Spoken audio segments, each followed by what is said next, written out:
Tertúlia. Meu boa tarde a todos. Hoje é o dia 27 de dezembro de 2015, domingo. Esse é o verbete de número 3.614. Ele tem 5 páginas, 50 logias e 10 máximos. O título é Singularidade Assistencial, dentro da especialidade Interassistenciologia.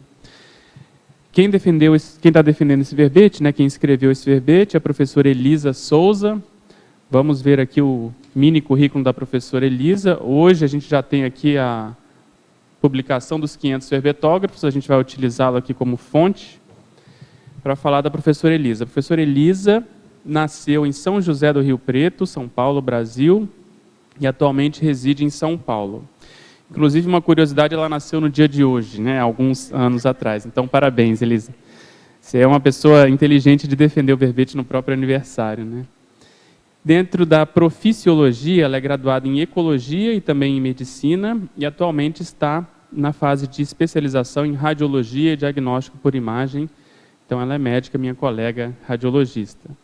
Na proexologia, ela acessou a conscienciologia em 2011, em São Paulo, por meio do curso Princípios Práticos da Evolução, do IIPC.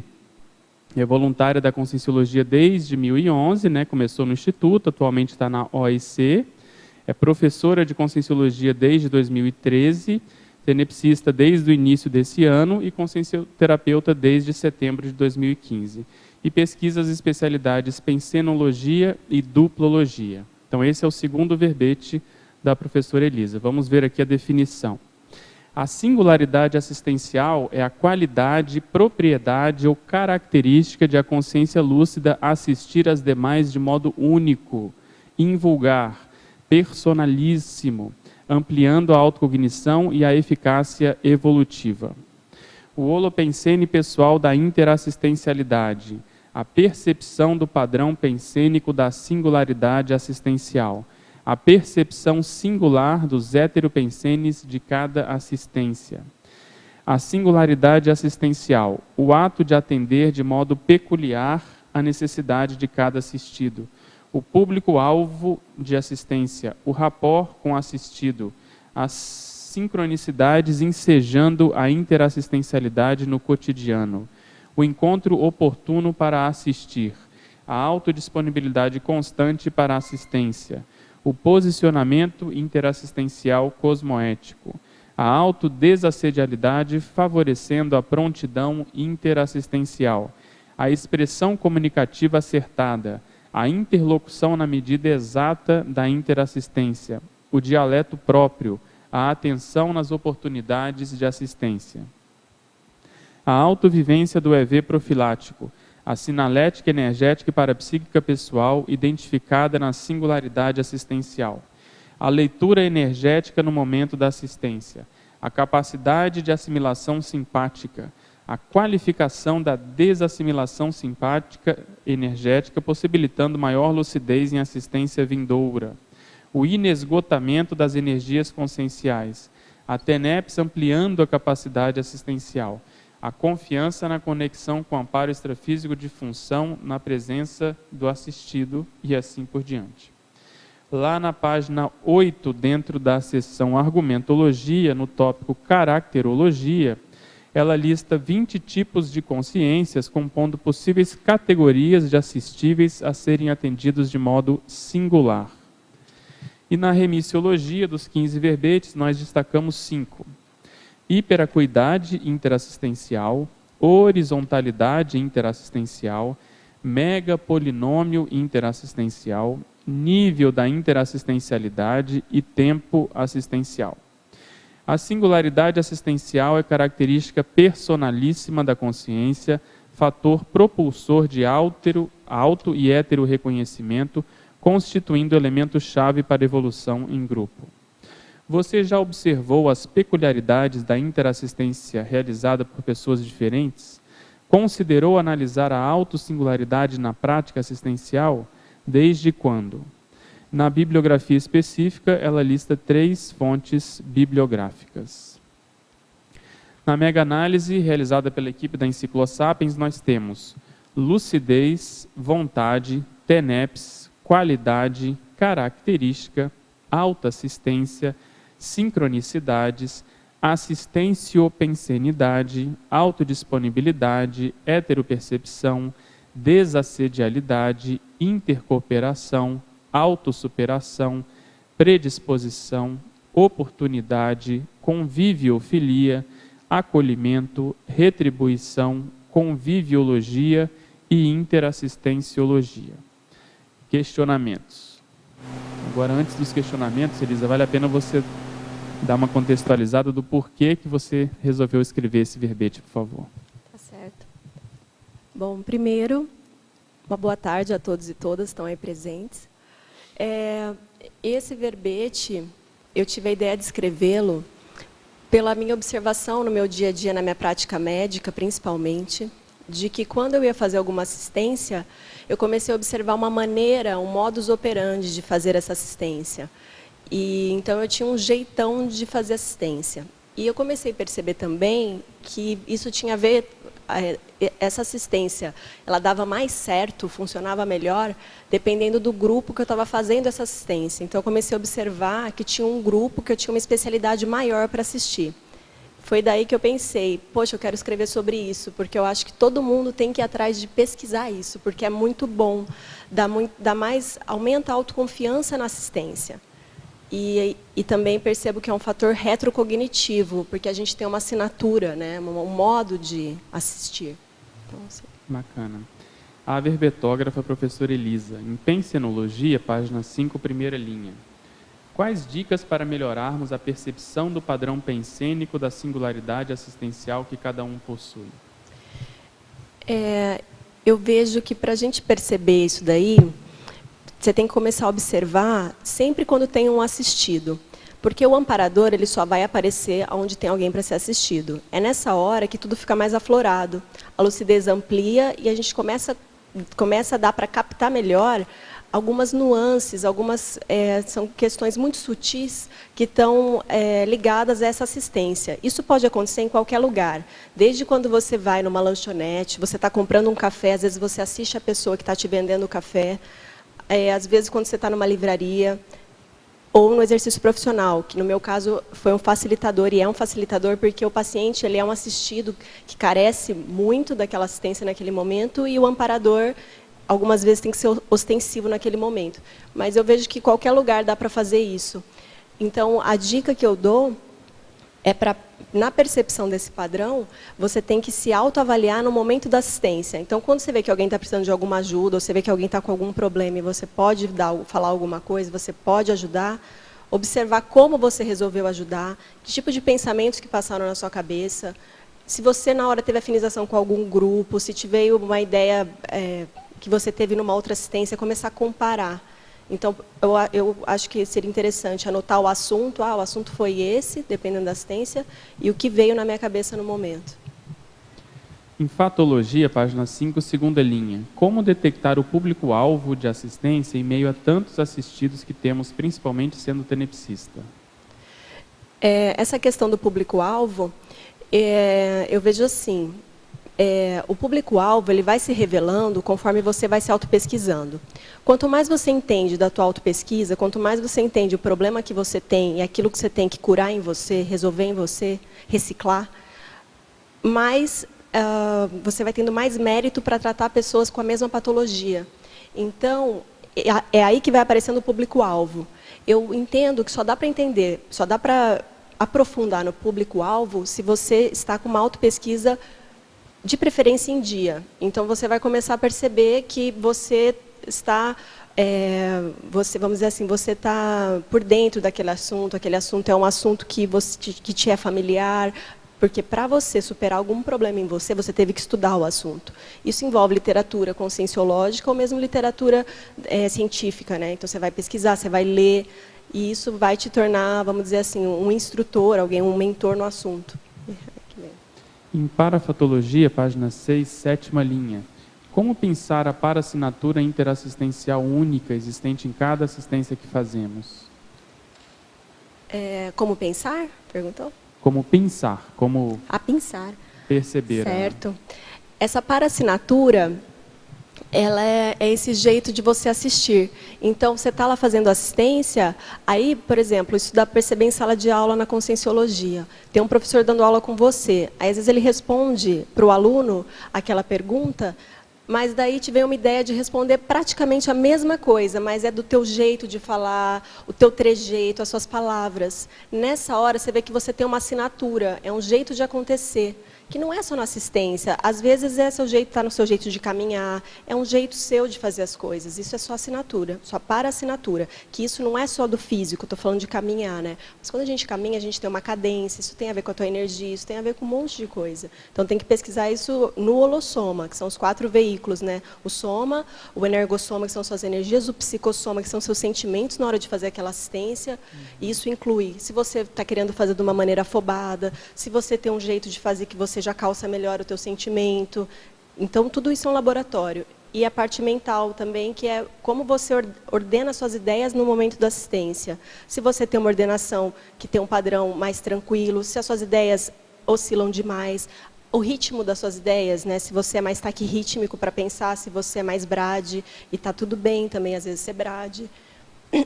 Nesse ponto eu quero aprofundar essa questão do brade, que eu conheço casos de pessoas que se acham brade e acham que isso é um problema.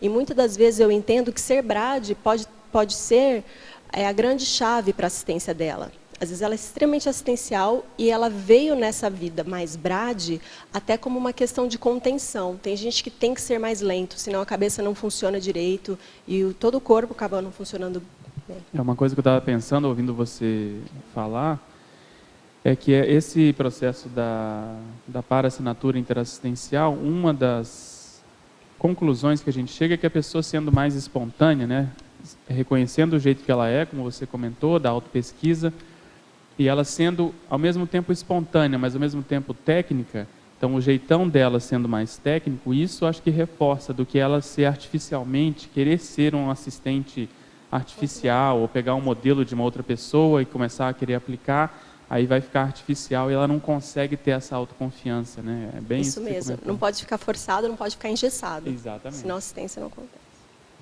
Professora Elisa, como existe o limite do assistido, a singularidade assistencial seria a senha para acessar o assistido? Em relação ao limite do assistido, né? Está perguntando. Bom, vou falar do que eu entendi da pergunta. O limite do assistido, primeiro, se tem um limite na assistência, é melhor não fazê-la. Nesse sentido que eu coloco o limite do assistido. Não que a gente tenha que captar uma senha ou achar uma maneira de ultrapassar esse limite, de maneira alguma. A pessoa que vai ser assistida tem que ser respeitada esse limite, a gente vai até onde ela deixa. E isso daí é cosmoético, isso é respeitoso com a pessoa. Acho que seria por aí. Acho que sim, porque você, por exemplo, a pessoa que faz essa autopesquisa da singularidade assistencial pessoal, ela também já reconhece os próprios limites, então ela já vai ter essa empatia de ver o limite do outro e vai saber, né, fazer essa interação. Por favor, faça um cotejo entre a singularidade assistencial e a TENEPS, levando em conta a participação do amparador. Ótimo, bem interessante essa pergunta, porque de fato, na TENEPS vai aparecer, a tendência é cada vez mais aparecer o público que você é mais especializado em assistir. Então, a singularidade assistencial, quanto mais ela está pesquisada, quanto mais ela está calçada, quanto mais a pessoa conhece de si mesmo e então começa a identificar essa singularidade, mais madura vai ficando a TENEPS também. Né? Então, você leva esse amadurecimento da vida, né, da autopesquisa para a TENEPS, isso vai refletir lá. Professora Elisa, em Tecnologia, página 6, segunda linha. A técnica do pré-perdão assistencial e a técnica da interassistencialidade diária. Pode relatar essas técnicas? A técnica do pré-perdão, tem verbete descrito sobre isso, né, do professor Valdo. E o pré-perdão seria assim, qualquer pessoa que vai fazer alguma coisa para mim, antes mesmo dela fazer, ela já está perdoada. Então, é como se eu estivesse já perdoando alguém que pode vir e pisar no meu pé agora. Já está perdoado. Vai pisar, eu já estou com aquilo antes. Não, você já está perdoado. Eu sei que não é comigo, eu sei que não é pessoal. Mesmo se for pessoal, olha, eu não tenho nada contra você e está tudo certo. Então, eu acho que na assistência, esse pré-perdão ajuda muito. Né? Eu acho que Eu tento praticar, né? Tem hora que não é fácil, é óbvio, mas eu acho que ajuda muito. E essa técnica da interassistencialidade diária seria o seguinte: é você todos os dias se colocar com prontidão assistencial, de verdade, todos os dias. Vai ter momentos que você vai ter queda dessa pensenidade, mas eu vejo que todo dia eu tento exercitar isso. Eu acordo e me coloco nisso, que aí o dia faz mais sentido, os encontros com as pessoas também faz mais sentido e tudo fica melhor. Eu estava pensando aqui, se a gente começa a... Pelo fato de estudar muito serexologia, né, eu estou escrevendo muito recentemente sobre holokarma, né, processo grupocármico, policármico, você até coloca no verbete, né?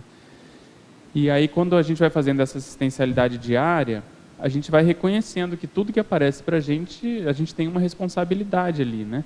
Então, de algum modo, a gente tem uma parcela tem a ver com aquilo. E aí, quanto mais isso está claro para a gente, mais o pré-perdão acontece, porque você sabe que aquilo tem a ver com você mesmo, né? Se uma pessoa veio pisar no meu pé, não que eu seja 100% responsável, mas de algum modo tem relação. Então, é melhor já ajudar, abençoar, realmente perdoar, do que ficar querendo discutir se tem razão, se não tem, qual é o percentual. Então, acho que tem muito a ver com isso que você comentou também. Agora, aqui em Fatologia, página 6, 8ª linha. Poderia discorrer sobre a predisposição e não desistir do assistido?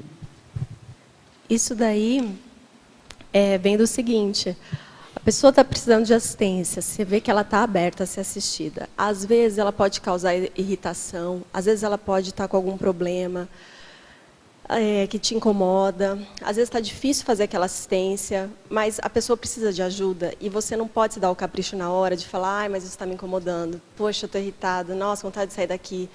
Não, não desista do assistido, porque se ele está se apresentando na sua frente, você consegue ajudar. Nada vem para você se você não dá conta. Acho que é bem por aí. Se bateu na tua porta, está na tua frente, a não sei que, lógico, você não dormiu direito, não está bem, você precisa se retirar porque já não deu conta, aí é um outro contexto. Mas enquanto você está numa relativa homeostase, vai com firmeza, mantém a autoconfiança e segue, e não desiste do assistido. Em Parafatologia, página 6, 2ª linha. Poderia citar sua experiência relacionada à leitura energética no momento da assistência? Isso daqui eu observo muito no hospital. Às vezes eu estou lá, principalmente quando eu estou nos plantões, no leito, que eu tenho que subir para fazer exame no leito do paciente que está na UTI. E às vezes eu estou naquele contexto ali com ele, aí eu começo a perceber um monte de coisa que vem dele. E eu percebo tanto assim, às vezes você entra em questões da família, você nem conversou com a pessoa, mas você está sabendo, de repente, parece que você está sabendo tudo ali da pessoa. E aí você começa a falar: nossa, e aí você começa a emitir energias boas para a pessoa relacionada àquele problema que você percebeu. E isso dá resultado.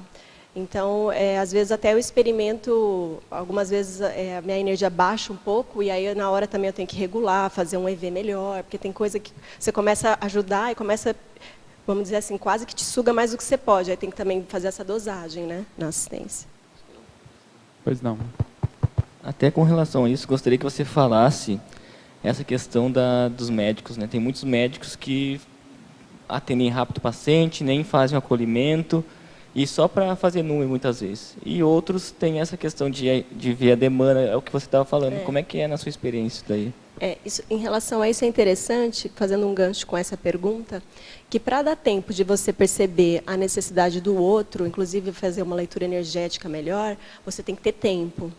E eu vejo que na minha área, que é do ultrassom, é extremamente comum, pela pessoa ganhar por produtividade, ela faz o exame muito rápido. Assim, 5 minutos, 3 minutos. E é um exame que, se você for parar para avaliar o tempo, que seria o ideal, seria de 12 a 15 ou até 20, dependendo do problema ali. Então, na minha prática médica, que não tem tantos anos, né, mas eu já percebo pela minha experiência, vejo que dá muito resultado você entrar de verdade para fazer qualquer exame. E o paciente percebe. Então, assim, eu tenho pouco tempo, mas já tive agradecimento. Uma paciente outro dia me deu um presente, porque eles falam: olha, a gente percebe diferença. Exatamente, porque no ultrassom é muito fácil só constar, né? Você vai lá, dá uma olhada superficial, a maioria faz isso e a tendência é não achar muita coisa.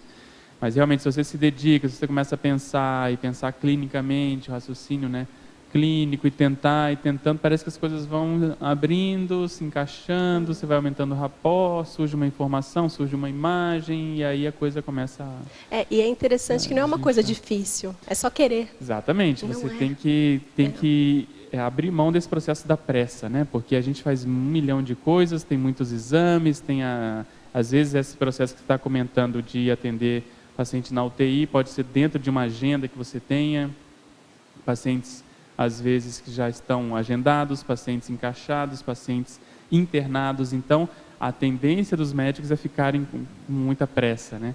Isso. E realmente, se você não dá um basta, não, eu vou lá e eu vou gastar o tempo que for, independente do que acontecer. Aí você começa realmente a fazer diferença, principalmente no ultrassom, que as pessoas acham às vezes que é um exame fácil, mas é o mais difícil, porque você está em condições às vezes dentro de uma UTI, não tem a luminosidade adequada, o aparelho às vezes não é o mesmo, você está às vezes torta tentando pegar uma imagem ali. Então é o mais difícil. Eu acho que isso é que tem que ir com mais calma e olhar e tentar realmente fazer o melhor trabalho, porque senão às vezes também o problema, coitados dos pacientes, às vezes são eles ali, porque eles tá com muito gás na barriga, ele não tem culpa, né? Ele está doente, ele não tá... Então, não dá para querer o paciente ideal, o tempo ideal e ainda ganhar dinheiro. Exatamente. Tem que ver o que compensa, né? Em paradoxologia, agora, na página 7, primeira linha. Poderia elucidar o paradoxo de quanto maior a harmonia íntima, maior o contato interassistencial com a desarmonia? É aquela história, né? Quanto mais a pessoa está pacífica, quanto mais a pessoa ela tem harmonia, mais preparada ela está para lidar com a desarmonia. Porque você só vai lidar com desarmonia se você conhece o que é ter harmonia, né? Então, é aí que está. E acho que a ideia é essa, é a gente não ter medo de se preparar e de evoluir. Vai ter mais desassédio para fazer, vai ter coisa mais difícil? Vai, mas vale a pena. No final vai valer a pena. Então, a gente tem que se preparar para isso. E é o mesmo paradoxo do assédio desassediado e mega assediado, entre aspas, né? A pessoa que é mais desassediada acaba sofrendo mais ataques assediadores, né, em função disso. E aí eu vejo que seria o profissionalismo assistencial. Perfeito. A gente precisa ficar mais técnico. Em fobiologia, também na página 7, o que poderia falar sobre a superação do medo de errar no exercício da tarefa assistencial? Isso daí é bem importante. Tem gente que fica achando que tem que estar pronto, né? E não tem nada disso. Não tem que ter medo para assistir. Você tem que ir lá e fazer. Não tem muita fórmula. Incomoda? Tem hora que vai incomodar mesmo, porque não é fácil. Você vai se expor. Você está dando uma aula, você está na vitrine, todo mundo está te vendo. É para o intrafísico e para o extrafísico. E não tem o que fazer. Essa é a realidade. Então, assim, o medo de errar, ele vai existir. Porque tem muitos erros que a gente já fez que foram muito traumáticos, trouxeram muitas paracicatrizes. Por isso que a gente tem medo. Mas o que eu penso é assim, tem que abrir mão do medo. Porque se você está com muito medo, você está muito preso no teu ego. Você está com medo de sofrer alguma coisa que isso pode te atacar, isso pode te prejudicar. Nessas horas, a dica que eu dou, que eu já usei em momentos que eu tive medo e ansiedade frente ao paciente, foi uma escola para mim a medicina em relação a isso, que é o seguinte: na hora da assistência, é hora da assistência. E você não tem que pensar em você, você tem que pensar em quem você precisa ajudar. E aí fica uma coisa mesmo, é matar ou morrer. Parece que está sendo meio exagerado, mas é meio assim mesmo. E tem que fazer isso sem drama, assim, olha, vamos lá, estou aqui. Porque senão, se você chegar lá na hora, você tem uma oportunidade excelente de ajudar a pessoa, isso vai te trazer uma gratidão enorme, aí você vai amarelar. Você põe todo um trabalho, você mela o trabalho inteiro. Né? Professora Elisa, qual a melhor forma de assistir através da assistência anônima? Quando a gente fala assistência anônima, né, logo me vem a TENEPS. A forma que eu conheço de melhor assistir de forma anônima é a TENEPS, porque eu acho que ela é uma técnica de ponta, quem tem interesse de conhecer, porque você não vê a pessoa e você se disponibiliza 50 minutos para exteriorizar para qualquer pessoa que seja, até pessoas que não sejam da sua família, pessoas que você não conheça, é uma técnica muito universalista. E você vai assistir não só as pessoas, né, que estão aí agora ressomadas, que estão vivendo aqui com a gente, mas também consciências, que a gente chama, né, que são consciências extrafísicas, né, que o espiritismo chama de espírito. Então, você vai assistir essas pessoas de uma maneira verdadeira, aberta, e trabalhando com o amparador, né? Quem tiver interesse em estudar, o amparador é uma consciência desenvolvida que vai estar perto de você nesse momento, te ajudando a instrumentar, né? Enfim, vamos dizer assim, ele vai reger, vamos dizer assim, o que está acontecendo ali, aquela assistência. Né? Eu acho que é uma assistência anônima, de uma maneira, vamos dizer assim, em grande quantidade, né? Em atacado. Efetiva, né? É. Professora Elisa, em Sinergismologia, página 6, na segunda linha, o sinergismo da força presencial aglutinadora. Poderia falar um pouco? Sim, tem exemplos de pessoas que eu conheço. Eu acho que eu tenho um certo grau disso aqui, mas tem gente que eu conheço que tem isso aqui muito forte, é muito legal. Que seria assim, a força presencial, né, as pessoas... Tem gente que é impressionante, onde ela vai, todo mundo vai. Então, a pessoa fala assim, vou fazer um curso. Nossa, sei lá, vem umas 5 pessoas atrás dela. E eu acho que isso aqui na assistência é muito importante. Dentro da singularidade assistencial, fazendo aqui uma relação, eu vejo que se a gente percebe o grupo que a gente assiste com mais profissionalismo, a tendência cada vez mais é a gente aglutinar pessoas parecidas com a gente, dentro daquilo que a gente trabalha, vamos dizer, a especialidade nossa. Então, os semelhantes se atraem, né? E ficar atento a isso. Se você é uma pessoa que você aglutina, onde você vai, fica um clima de festividade, as pessoas vêm junto. Qual a semelhança que você tem com essas pessoas, né? O que isso está te mostrando? E essa aglutinação acontece em que tipo de assunto? Acho que é bom mapear isso também. Quando que isso é mais expoente? É algum assunto específico? São cursos relacionados a algum tema específico ou não? E aí, eu acho que é por aí. Em binomiologia, página 7, primeira linha. Poderia falar sobre o binômio duplismo-consolidação assistencial? Sim. O duplismo, eu vejo que ele, na minha experiência pessoal, ele assenta a pessoa.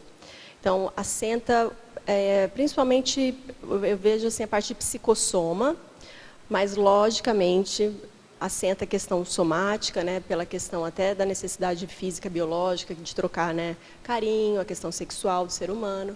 Eu vejo também a questão energética, potencializa demais a energia, porque você fica mais equilibrada nessa homeostase, que é importante ter um companheiro. Acho que a troca fica tudo mais assim otimizado, fica tudo mais dinamizado. Estou pensando já em escrever até um verbete, né, sobre dinamização duplista.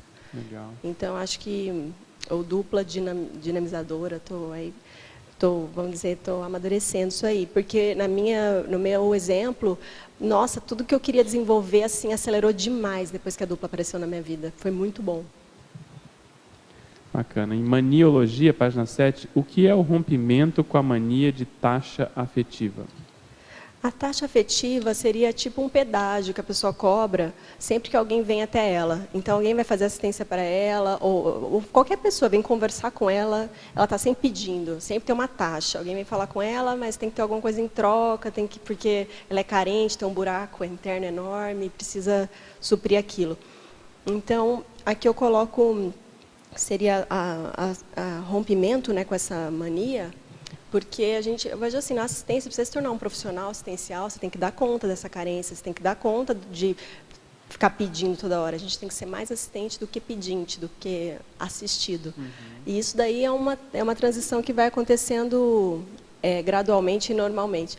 Eu só queria colocar que essa taxa afetiva a gente conheceu, né, porque o Eduardo Vicenzi, ele que apresentou esse verbete, e acho super legal, a gente gosta muito desse verbete, acho que diz muito. Pessoal, queria fazer alguns convites. Agora, começando o ano, nós vamos ter esse curso aqui da Consecutivos, Lucidez Retrocognitiva, nos dias 9 e 10 de janeiro, né, de 2016. A gente pergunta aqui à pessoa, você já investigou os arquivos da sua holomemória? E a ideia é a gente propiciar um campo, nós vamos formar um campo para ver se ajuda as pessoas a terem retrocognições. Na verdade, eram crescendo. É um campo mnemônico, a gente vai trabalhar muito com a memória atual, depois um campo retromnemônico, a partir de pesquisas históricas, e, por fim, um campo retrocognitivo propriamente dito, aos moldes do que se faz no ECP2. Então, aqui a gente tem interação memória, holomemória, aplicação da técnica do mnemograma pessoal, enumerações, memória e holocarmalidade, que eu estava comentando aqui. Então, fica um convite, 9 e 10 de janeiro de 2016, a gente vai estar com esse curso. Em janeiro também, na 6ª turma, vai ocorrer o laboratório grupal da técnica de mais um ano de vida intrafísica. Esse é um curso do CAEC. O primeiro módulo começa no dia 15 de janeiro de 2016, é uma sexta-feira, e vai até o dia 17 de janeiro. E o módulo 2 começa no dia 14 de maio, 14 e 15 de maio, o módulo 3, 11 e 12, o módulo 4, 7 e 8 de janeiro de 2017. Então, já estão na sexta turma. Vale a pena conferir essa técnica de mais um ano de vida intrafísica. Também em janeiro, nos dias 23 e 24, vai ter o curso Como Fazer Dicionários, Introdução à Dicionarística Aplicada. Então, os professores vão ser o professor Augusto Freire e a professora Mariana Francis.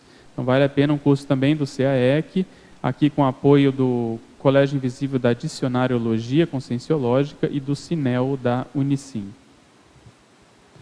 Vamos ter também na época do Carnaval a 12ª semana da Maxi Proexis, dentro da qual vai ocorrer o 14º Balanço Existencial, nos dias 6 e 9 de fevereiro.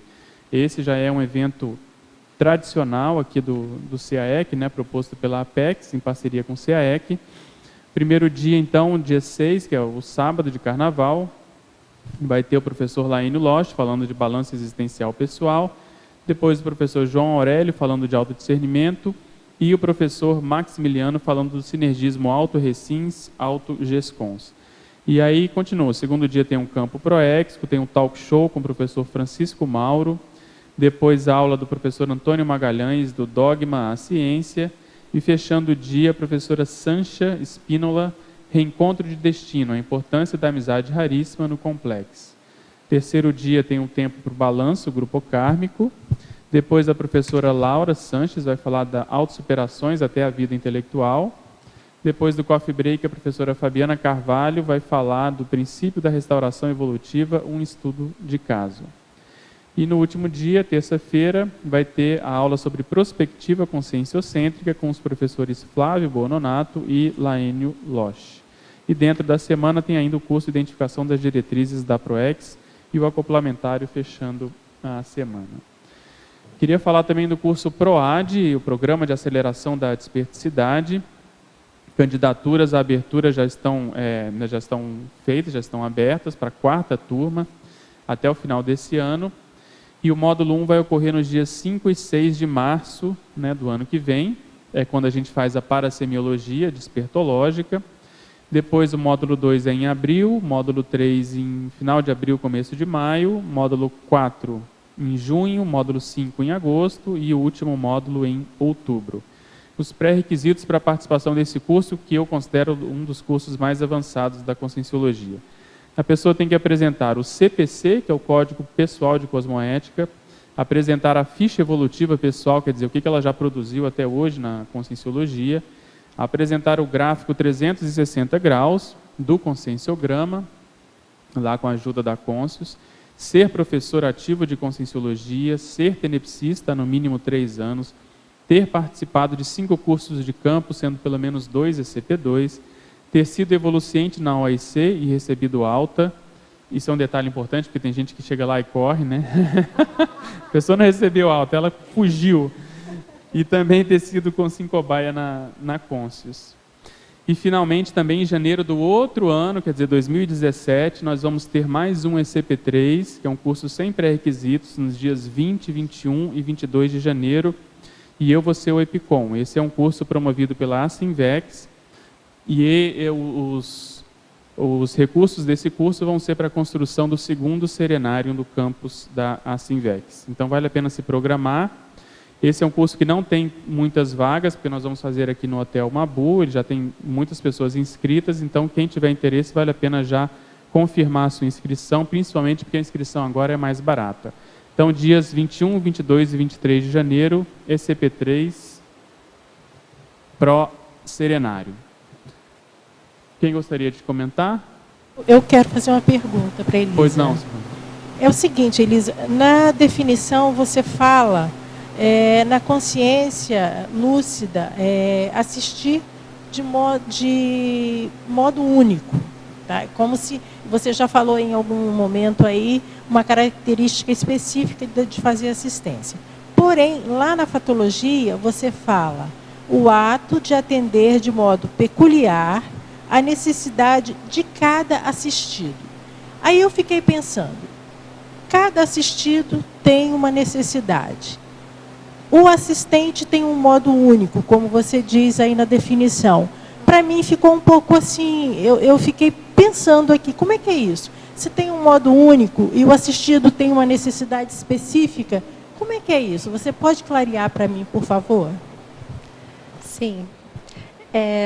Aqui é o seguinte, a pessoa ela tem um modo único de assistir, que é a assinatura dela, o jeito que ela faz.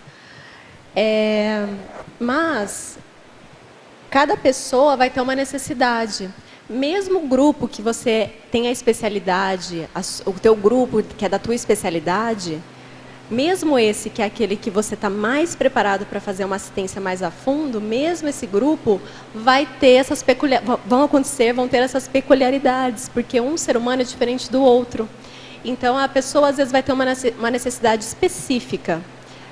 Você pode, eu vou te dar um exemplo, tá? Eu atuo na consciência terapia. Às vezes tem uma pessoa que tem uma necessidade muito específica. E aí eu posso falar a mesma coisa que meu colega e posso acessar mais essa pessoa pelo meu nível de rapport com aquela pessoa. Desculpa. Então eu tenho um nível de rapport maior, então eu consigo acessá-la melhor. Vai ter um outro evoluciente que eu vou poder ajudar também, de repente pode acontecer, eu também conseguir acessá-lo mais. Mas não porque eu tenho mais rapport, porque eu sou melhor, não por isso. Mas porque pode ter essa sincronicidade de vir naquele dia 2 pessoas que aconteceu, que eu consegui ter um rapport maior, que pode ser um grupo que tem mais a ver comigo. Mas, então, assim, são situações diferentes, com as suas peculiaridades, mas ainda assim se sobressai o meu jeito de assistir. O que eu vejo na tua pergunta é interessante, Silvana, mas o que eu vejo aí, um pulo do gato, é que por trás de tudo isso a gente tem que pensar, seria interessante a gente pensar nas múltiplas facetas conscienciais. É muito complexa a consciência, né, dentro das suas inúmeras possibilidades de manifestação. E é aí que a gente pode ajudar diversos tipos, diversos assuntos, com sutilezas similares. Eu acho que a própria singularidade, ela não limita, né? Eu acho que é o jeito da pessoa fazer assistência para qualquer uma, né? Para quem seja quem for, né? Eu acho que talvez isso ajude também, porque pode dar essa confusão mesmo, né? De entendimento. Ok? Mais alguém? Na Pois não. neossinapsologia, página 7, eu gostaria que você ampliasse o item que você colocou, o reforço e a ampliação de neossinapses focados na policarmologia. Como é que você percebe, você registra isso? Como é que você faz para reforçar e ampliar as neossinapses? Isso aqui começou a aumentar em mim quando eu comecei a perceber a necessidade de sair do ego para poder fazer uma assistência mais qualificada. A raiz foi isso aí. E quando a gente vai se auto-pesquisando, a gente vai vendo a necessidade maior ainda de diminuir ego. Eu percebo que, vamos dizer assim, o egocídio, vamos dizer, é uma palavra que pode parecer um pouco exagerada, mas é mais ou menos nesse caminho. Então, e vejo que tem camadas de lidar com o ego. A gente vai aprofundando no entendimento de que a nossa necessidade, ela não precisa ser a primeira, né? E a gente vai entendendo a importância de ampliar a percepção de como tem gente precisando de ajuda. E é interessante a percepção também que vai vindo com a maturidade, né, da percepção assistencial, de como, às vezes, qualquer mínima atitude que você tem já pode mudar o dia de uma pessoa. Não precisa ser muita coisa. E é aí que eu vejo que começou a criar neossinapse para o policarma. Certo. É interessante porque cada pessoa que você consegue assistir ou de alguma forma ajudar, isso reverbera em torno dela e isso vai ampliando, é isso? Sim, isso mesmo. Né? E porque aí, o policarma, o nível policármico de uma assistência é bem mais ampla, né, do que uma pessoa ou um grupo, né? Por exemplo, você escreve um verbete, a gente não tem noção do alcance da assistência que você está fazendo, né? Eu percebo isso também em nível de policarma. Quando eu tô lá no quarto fazendo exame em um paciente da UTI. De repente, a UTI fica super legal, assim. Tem outro paciente que puxa assunto comigo, começa a sorrir, que está ali do outro lado. As moças, às vezes, ficam mais calmas. Porque eu comecei a fazer uma assistência para aquela única pessoa, às vezes em silêncio, só fazendo exame, o paciente, às vezes, em coma. Então, é por aí. São as redes que as pessoas têm entre si, né? As conexões. Quer falar, Judê? Tudo bom, Elisa? Eu queria fazer uma pergunta, página 8, caracterologia. Aqui você coloca 20 tipos de consciência, né? As categorias de assistíveis. Desses 20, você comenta a sua especialidade a partir ou dentro aí da medicina. Desses 20, teve algum que te chamou a atenção, que estava fora, ou que você não tinha percebido, e a partir dessa singularidade sua, você começou a perceber um grupo dessa categoria de assistíveis? Você fala algum que estava fora? Aham. Desses? Esses 20, na verdade, não são meus, tá? Eu coloquei 20 exemplos estudando, estudei o Homo sapiens reurbanizatus, dei uma estudada geral também pelas minhas observações. Eu coloquei 20 que eu achei interessante. Mas na minha especialidade, o que tem mais a ver que está aqui são essas consciências infantilizadas, que eu estudo a fundo o infantilismo consciencial, que me atrapalhou muito. Então, essa é uma especialidade minha. Tem outras aqui que também eu tenho bastante afinidade, como depressivas, que na família eu tive história com pessoas de depressão grave, eu experimentei um nível de depressão já. E eu coloquei alguns que me chamam a atenção, que eu admiro muito, que eu vejo na sociedade. Que eu vejo que isso aqui é a especialidade da pessoa, porque não é possível. Então, assim, eu acho que desde analfabetos, porque eu acho que não é todo mundo que vai ter paciência para ensinar uma língua, até mesmo analfabetos, pessoas mais velhas que se colocam nesse desafio de aprender o alfabeto. Outros que me chamam a atenção aqui são os deficientes físicos e mentais, que eu vejo no hospital bastante, e acho que tem que ter muito cuidado, muito carinho para lidar, não é qualquer pessoa mesmo. As crianças também, crianças enfermas, eu gosto muito de atender criança, eu até falo que eu tenho que tomar cuidado, porque meu pai, ele faz essa área pediátrica, fala, será que é por causa do meu pai? Não é possível, mas eu adoro atender criança, acho muito interessante. E eu percebo que do jeito que você chega na criança, tudo muda, assim, ou ela vai ficar bem, ou então aquilo vai ficar um desastre. Né? Ela sente tudo, então é muito legal, o trabalho tem uma profundidade bem interessante. Outros que me chamam muita atenção são pessoas...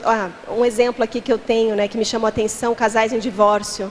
Né, tenho até a Morena apresentou divórcio, verbete dela. Acho que não é qualquer pessoa que lidar com isso, é um assunto bem complexo. E então, monarcas, né, eu fiz o reciclagem das posturas monárquicas, e sei que esse grupo é um grupo super delicado de assistir. Tem que ter muito carinho também, muito cuidado.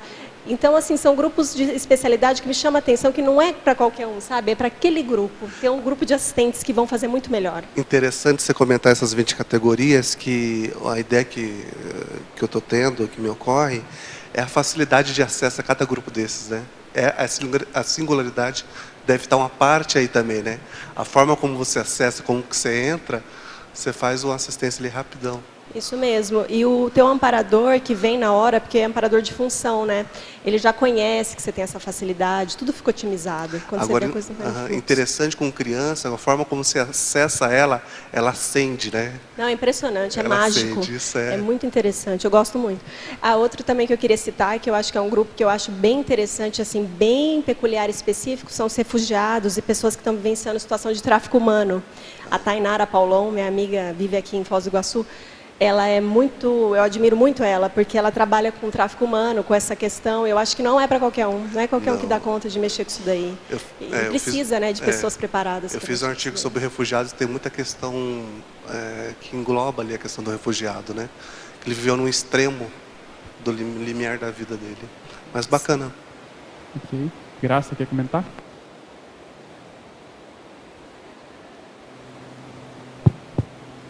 Oi, Elisa, na página 7, ali em mitologia, podia ampliar o mito da assistência sem limite? Não sei se você já falou sobre isso. Oi, não falei não. A assistência sem limite é que as pessoas têm às vezes uma ideia assim de agora eu vou entrar com tudo e não importa o que aconteça, às vezes a pessoa esquece dela. ela precisa estar bem para fazer assistência. Você não pode chegar e... Eu já escutei pessoas falando isso, assim, dependendo das pessoas, se for da minha família, eu ajudo assim, sem limite, faço o que precisa fazer. Não é assim, né? A gente precisa, a primeira coisa, tem que ter segurança no trabalho. A gente vê isso até na medicina, ou qualquer, né, quando tem qualquer plano assim no hospital que envolva pessoas, fala isso, a segurança do trabalho. Primeiro tem que ter a segurança de quem está operando. Então, você tem que ter uma segurança. O cirurgião, ele tem que fazer asepsia, ele tem que estar bem vestido. Você não vai entrar assim, eu vou entrar com tudo e não tem limite, eu vou até onde as últimas consequências, vírgula, né? Então, assim, a gente fala aquela expressão, é matar ou morrer. Realmente, a gente usa isso daí. Mas é com tecnicidade, você está pronto para assistir, você tá bem ali, você tá bem para o papel. E saber parar, né? A gente tem que saber parar. Então, a gente não pode se colocar em risco. É tanto que é comum nesses profissionais da área da saúde ou da educação a síndrome de burnout, por exemplo, né? Que eles vão tendo fadiga e aí, às vezes, não, vão ter um esgotamento mesmo. E aí não vão conseguir manter essa assistência, né? Então, realmente, essa visão tudo ou nada ajuda a fazer a profilaxia disso, né? Sim. Ok? Professora Elisa, dentro disso que estava sendo discutido, tem uma pergunta aqui, em caracterologia. Poderia falar um pouco sobre as categorias de assistíveis a serem atendidos de modo singular para análise do pesquisador empenhado? Em específico, as categorias 4, tem várias aqui, eu vou te falando, tá? Primeiro comenta 4, por favor. Tá. Cientistas. Cientistas. Então, como é que a gente assiste cientistas? Aqui eu tenho exemplo na família, né? Eu cresci vendo esse exemplo porque a minha mãe, ela é bióloga, geneticista, né? E ela já teve muito, ela é PhD, enfim, estudou, ela é muito estudiosa e ela sempre teve os doutorandos, os mestrandos, e eu acho que para fazer assistência para quem está fazendo ciência, também não é qualquer um. Você tem que ter paciência, você tem que instruir a pessoa a se tornar um verdadeiro pesquisador, uma pessoa que não vai burlar dados, uma pessoa que pesquisa, que sabe fazer uma revisão bibliográfica corretamente, né? Que sabe fazer as citações. Também você vai ensinar a pessoa a ajudar na associação de ideias para formar uma discussão e uma conclusão em cima dos achados dela, como reverter isso para a sociedade. Então, eu acho também que não é qualquer um, acho que tem gente que tem essa facilidade. Você precisa falar a língua da pessoa, né? Porque senão não vai acessar. Se você, por exemplo, não conhece o dia a dia de um cientista, de uma pessoa que faz muita pesquisa, tende a ser muito difícil, né? O métier, né? Inclusive, às vezes a gente tem lá no hospital discussões de artigos. Tem um dia lá que é para discussão de artigos. E tem um professor, um médico, radiologista, que sabe muito de artigo. Então ele vem, discute, o que quer dizer essa estatística, e todo mundo boia, só ele sabe. E todo mundo, a gente está lá fazendo ciência, né? Uhum. Mas tem coisa que você tem que ser da área. Exatamente. Número 11, crianças enfermas. Crianças enfermas. São esses casos pediátricos, às vezes graves. Eu entro, às vezes, na UTI pediátrica para fazer exame, tem criança que tem problemas muito graves, né? A gente vê hidrocefalia, problemas cardíacos, hipoplasia de ventrículo esquerdo. Então, assim, é muito delicado. A pessoa ela precisa ter uma aptidão para trabalhar com a criança, com a família da criança, saber conversar, isso tudo de uma maneira técnica. A gente sabe, escuta falar, né, que tem médico que não sabe passar um recado para a família, que não sabe acolher. Então, eu acho que quem trabalha com criança, que são aquelas consciências que nasceram, já estão enfrentando uma porção de dificuldades, acho que a pessoa ela tem que ter todo um cuidado, ela tem que ter, vamos dizer assim, ela tem que ter uma sintonia com esse processo, senão a assistência não é tão... Eu costumo dizer que uma das experiências que eu faço, que você tem comentado bastante aí, é que a gente tem a oportunidade de fazer assistência em vários pontos do hospital, né? Então, por exemplo, a gente vai na UTI neonatal, na UTI geral, às vezes no centro cirúrgico, às vezes no pronto-socorro, às vezes lá com as grávidas, no pré-parto. E você começa realmente a perceber a diferença de pacientes e também a diferença de ambientes extrafísicos, né? Então, eu acho que uma dos ambientes que mais tem assistência assim, ostensiva, assistência que é muito mais palpável, é realmente nesse processo das crianças, principalmente em UTI neonatal. A sensação que eu tenho é que é muito mais, sabe? Tem muita assistência. Assim, qualquer um pode perceber de modo mais fácil. Então, para treinar sinalética, para treinar para percepção, é realmente assim, uma mão na roda, porque você tem chance de ir diferenciando cada um dos padrões, né? Inclusive, eu já parei para coisas. avaliar comigo se é por isso que eu gosto muito de ir na pediatria. Quando você vai, é diferente. É diferente. Realmente é É diferente. diferente. Número 13, doentes crônicos. Doentes crônicos. Os doentes crônicos, muitas das vezes, você pega o hepatopata crônico, você pega o renal crônico, são pacientes que estão muito refratários a tratamentos. É uma situação que está num fim de linha, que aí tem que pensar em transplante, é muito peculiar também. E eles, às vezes, assim, estão muito desanimados, não aguentam mais, está, às vezes, internado no hospital há 1 ano. Nossa, a pessoa não aguenta mais. Então, e faz diálise, e a medicação não faz tanto efeito. Então, eu vejo que são pacientes que também é peculiar a assistência nesse sentido, que me chama muita atenção a escolha do médico da área que ele vai desempenhar. Por que a pessoa escolheu, né, tratar só pessoas que têm que fazer transplante? Por que a pessoa escolheu aí trabalhar, né, com pacientes crônicos, né, por exemplo? Aqui também eu cito oncológicos, né? São áreas muito específicas e que são áreas que a gente sabe que é muito doloroso o processo do paciente. Então, é um processo de muito cuidado, é um processo de você mostrar que vai ter jeito. Você tem que toda hora estar mostrando para a pessoa que bom que tem a hemodiálise, que bom que você está aqui podendo ter assistência a isso. Tem pessoas aí no Brasilzão que não tem assistência nenhuma, você está podendo estar nesse hospital. Então, você começa a mostrar isso para a pessoa já fica, nossa, sabe? E eu acho que quem trabalha nessa área é isso o tempo todo. Tem que dar realmente um ânimo, né? E o último seria pacientes oncológicos, você já comentou. Eu imaginei que eles iam falar. E ela comenta aqui o seguinte: iniciei pesquisa científica sobre o bem-estar de crianças com câncer desde 2006. Fui voluntária na pediatria de um hospital especializado em oncologia em Portugal por 2 anos e tenho intenção de seguir com a pesquisa com crianças com doenças crônicas na mesma temática. Tive meu primeiro contato com as tertúlias em 10 de dezembro de 2015. Nossa, recente, seja bem-vinda. E desde então tenho estudado sobre a conscienciologia todos os dias. Além do carinho e doação total, como otimizar esta pesquisa, singularmente com assistência intra e extrafísica? Legal. Com as crianças aí, né? Eu acho que você está no caminho certo. Acho que você tem que seguir, você está muito amparada, você está com uma coisa muito boa, você está enxergando que tem... já dá para perceber que você já tem essa singularidade assistencial. Porque não é qualquer um que quer trabalhar com isso. Tem gente que fala, tá louco, tu vai trabalhar com isso? Eu tenho uma amiga, que ela é psicóloga, muito, muito amiga de infância, e ela é até espírita, né? Eu brinco assim, né? Eu penso, ela foi para um caminho. Mas ela tem alguns sonhos, né? Que a gente fala projeções, eu e ela trabalhando em hospitais, nós somos muito amigas. E ela trabalha com crianças que foram abusadas, né? E eu falo, nossa, mas como trabalhar com isso, né? Quem tem cabeça a trabalhar com isso? Então, você vê que o teu caso, assim, eu acho que são pessoas que estão preparadas, você pode ter certeza que você está preparada para isso. Não sei o quanto você entende de conscienciologia, mas se você pensa alguma questão relacionada, que você acha que você já teve outra vida, enfim, na minha concepção, sabendo um pouco da tua história, na minha concepção, certamente você deve ter tido uma preparação antes de nascer nessa vida em relação a alguma coisa desse assunto. E eu acho que você está com tudo, te desejo o melhor. Se você tiver dificuldade para fazer sua assistência, a gente tem a TENEPS. Se você vê alguma criança que você queira ajudar mais e você não sabe como, a gente tem a TENEPS, que tem até os e-mails para a TENEPS, do CAEC, tem da OIC, tem do IPC. Se você entrar, você vai ver lá, pedidos de TENEPS. Você pode mandar, e eu acho que é isso aí, vai pesquisando mais. Quanto mais você se pesquisar, você vai melhorar o manejo das tuas energias, e isso vai te ajudar muito na assistência.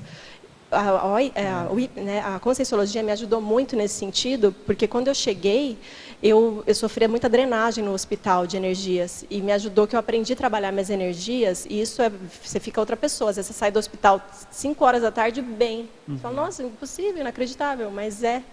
Então, as energias, toda pessoa é uma fonte inesgotável de energias. Então, comece a estudar mais, faça os cursos, que você vai começar a aprender a assistir. Eu ia sugerir exatamente isso. Vê se você já consegue dominar as energias, o que você conhece disso, e exteriorize energias para essas crianças que você tem contato, para você começar a desenvolver o seu parapsiquismo.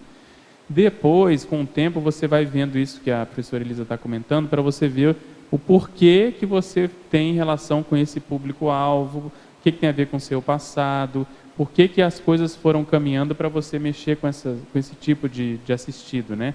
Então, isso deve ter alguma razão de ser do seu passado. E você vai desmembrando, vai ampliando a sua noção com relação à sua própria história evolutiva, né? Então, tudo começa no assistido. Só para fazer um adendo, aproveitando ela, que tem toda essa facilidade, eu queria aproveitar para falar que toda vez que eu vejo alguém falando, eu queria muito ser médico, nossa, que vontade de ajudar, olha, invista muito em ser médico, porque tem muito médico que não é assim. E que bom se tiver médico que é assistencial e que realmente quer se doar. Aproveite. Eu sei que tem a situação, tem gente que fala que tem uma situação financeira mais complicada, mas hoje em dia tem os financiamentos, então procura se informar, sabe? Às vezes a pessoa fica também, não, só pode ser pública. Procura se informar, sabe? Tem como. Eu conheço pessoas que fizeram e pagaram depois com uma situação bem difícil financeira e ficou tudo bem. Então, eu acho assim, tem que investir. Se você sente no seu âmago aquela coisa, eu quero fazer assistência, eu quero estar lá com os pacientes oncológicos. Tem gente que eu conheço que fala isso, não é médico, eu queria estar lá no meio dos pacientes oncológicos. Eu acho que tem que aproveitar, porque não é para qualquer um. Né? Sem contar os trabalhos voluntários que existem, né, nos hospitais, e eventualmente a pessoa pode contar com isso. Professora Elisa, qual a relação entre a singularidade consciencial e retromemórias? A gente estava comentando que eu não sabia. Essa singularidade vem de outras vidas e está em desenvolvimento? Esse verbete me veio a ideia de fazer, de escrever, e eu praticamente escrevi ele num plantão. No hospital que a gente atende mais obstetrícia. E aí estava muito tranquilo o plantão, e eu falei, vou começar a escrever por enquanto. Aí ficou muito tranquilo o plantão. Assim, absurdamente, o plantão ficou calmo. E aí o verbete quase inteiro assim, saiu no hospital. E aí a relação da pergunta dela. O que me foi interessante, que quando me veio o tema, eu não tinha entendido ainda o verbete inteiro. Aí quando eu fui escrevendo, que foi com certeza muito amparada, que foi caindo todas essas fichas, que eu pensei, poxa, se eu tenho uma singularidade assistencial e é minha assinatura, minha para-assinatura, eu fazendo, eu estou me reconhecendo. Porque acontece isso mesmo, eu comecei a perceber em campos energéticos que eu participava, como é minha identidade extrafísica, eu comecei a ver isso. E ver que a minha identidade extrafísica aparece quando eu estou, vamos dizer, no front, né, da assistência. Aí aparece de uma maneira mais ostensiva, e comecei a ver que era similar. Aí eu falei, bom, já que eu me auto-reconheço, isso permite que também me hetero-reconheçam, que são pessoas do meu grupo, que vão falar, nossa, olha esse jeito dela, parece que eu conheço. Nossa, é familiar, né? Esse jeito dela agir, esse jeito dela fazer. Esse jeitão dela que chega e vai fazendo, o que é isso aí? E aí, então, eu comecei a entender que isso é retrocognitivo. E se eu me auto-reconheço e o outro me hetero-reconhece, isso potencializa a evolução do grupo.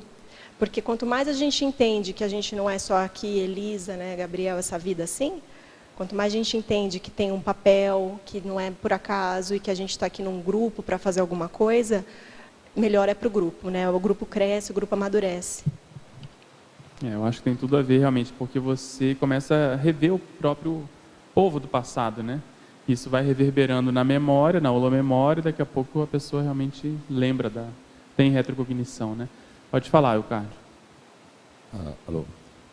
Aproveitando, quero dizer que mais uma jovem, uma bola nas costas, como se diz, né? Mais uma jovem o quê? Leva as bolas nas costas, a bola nas costas. Capacidade e lucidez na defesa do verbete. Mas eu, como não gosto de dúvida, eu fiquei aqui em dúvida com relação à sindromologia. A primeira síndrome, tu fala síndrome de Messias. Mas de Messias, acho que não faltou algo, a do Messias, ou é de ser Messias, ou de se julgar Messias? Isso. Como é que você explica com relação ao título do verbete? É a síndrome da pessoa se julgar mesmo o Messias, o Salvador. Tem gente que tem isso aí, né? Que acha que vai salvar o mundo. Então quer carregar todo mundo junto, quer resolver, acha que veio para resolver o problema de todo mundo. E não é por aí, né? A gente precisa... Sim, mas não seria melhor a síndrome do Messias? Porque com o D me parece que falta um verbo, uma palavra. Pode ser. Aí Nós vamos avaliar. Muito obrigada. Isso, só para ficar mais claro. Pois é, muito bem. Quem mais? Então tem um aqui. Professora Elisa, na sua opinião, por qual ou quais motivos as consciências femininas possuem mais facilidade na prática da interassistencialidade na dimensão intrafísica? Essa pergunta, a gente pode pensar na questão feminina, né, da feminilidade, a mulher, ela tem essa coisa, né, da maternagem. A mulher já por si só, ela é mais cuidadosa, ela é mais atenciosa, pela natureza dela e conforme ela se desenvolveu ao longo dos anos. A gente pode até pensar biologicamente, questão hormonal. Então, a mulher, ela é mais sensível. Isso faz com que facilite a percepção do que o outro está precisando naquele momento. Ela foi treinada há muito tempo para isso, né, biologicamente. Então, ela observa mais, né, o que está acontecendo ao redor, ela tem essa visão ampla e percebe a necessidade das pessoas. Isso facilita. Eu acho que é isso. O próprio parapsiquismo vai nessa linha também, né?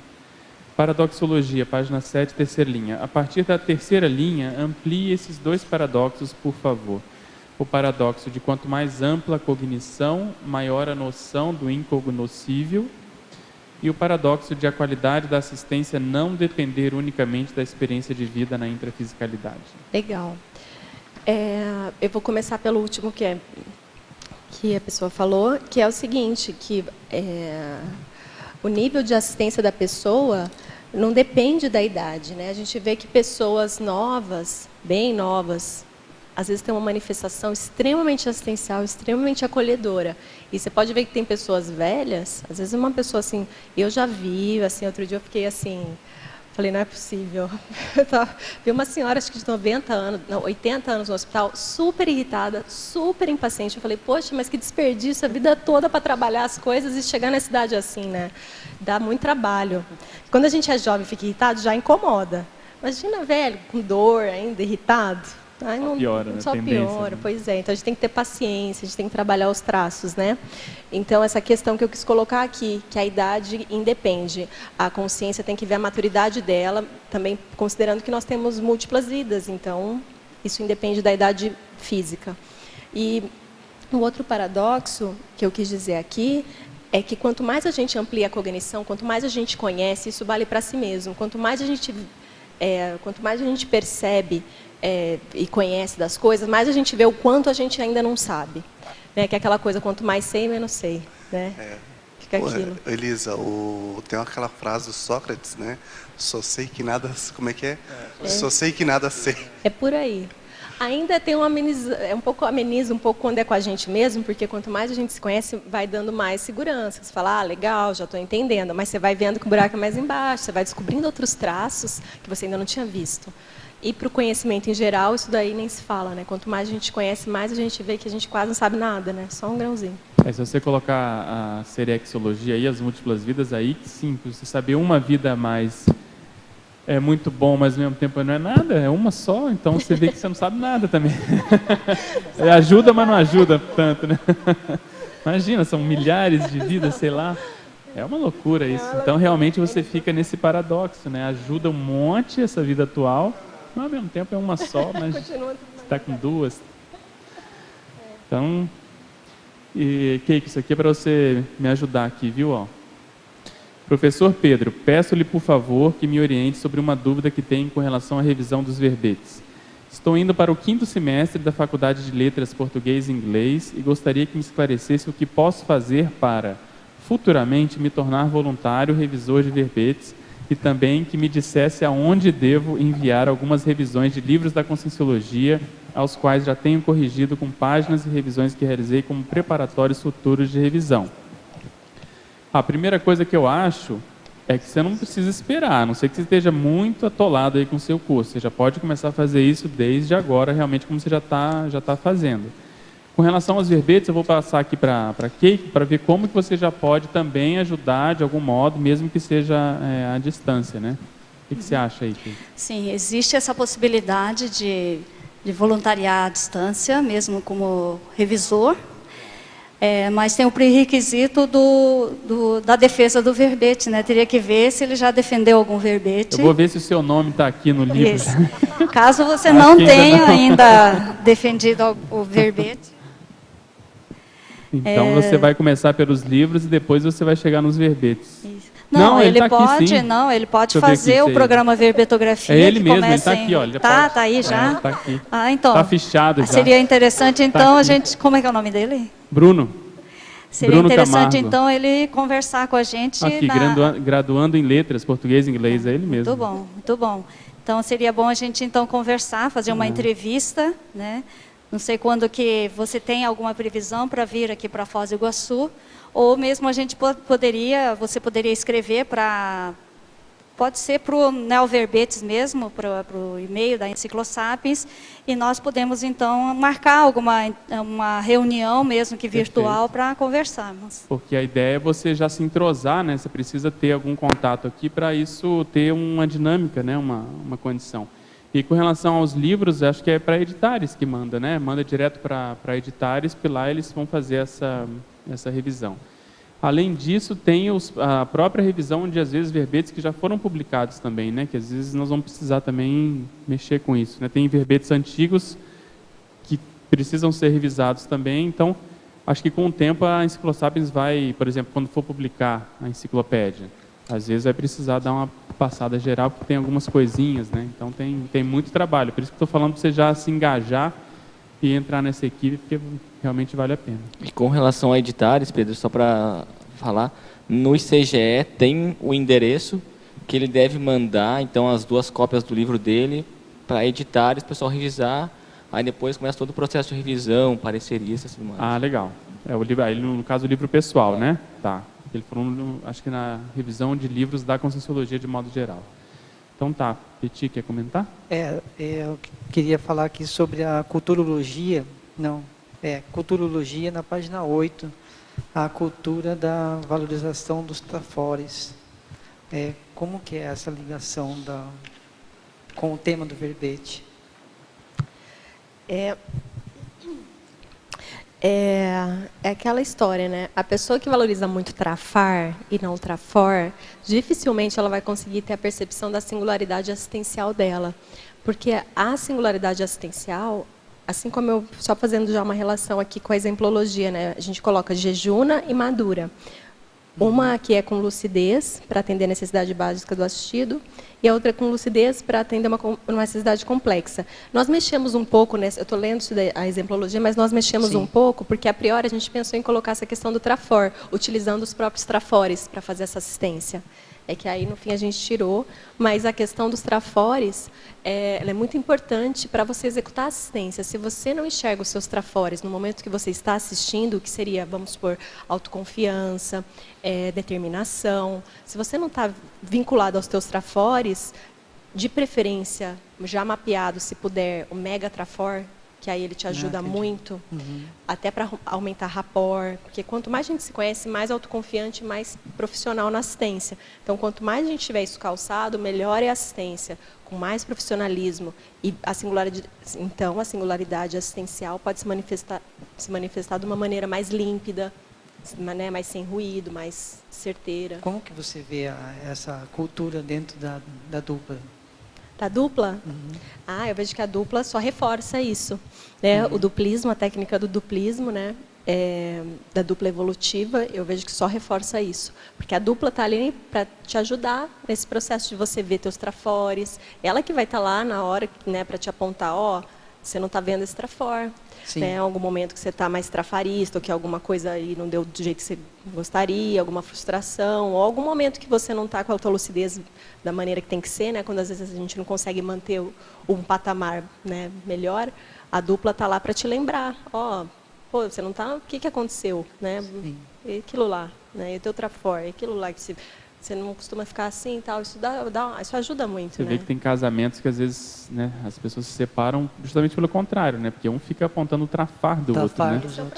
E realmente a dupla, acho que o diferencial é esse, é de tentar ver o trafor e ver qual que é. E às vezes tem trafores ociosos, né, que a pessoa ainda não assumiu, e realmente colocar a pessoa colocar frente, a pessoa, né, para perceber os seus trafores. Né? Porque na SOCIN, né, no casamento convencional, não dá para generalizar, mas é muito comum isso, a pessoa ficar ali quase com um assediador em casa, né? Mas você também, você. Então eu acho que isso aí é um importante. fato.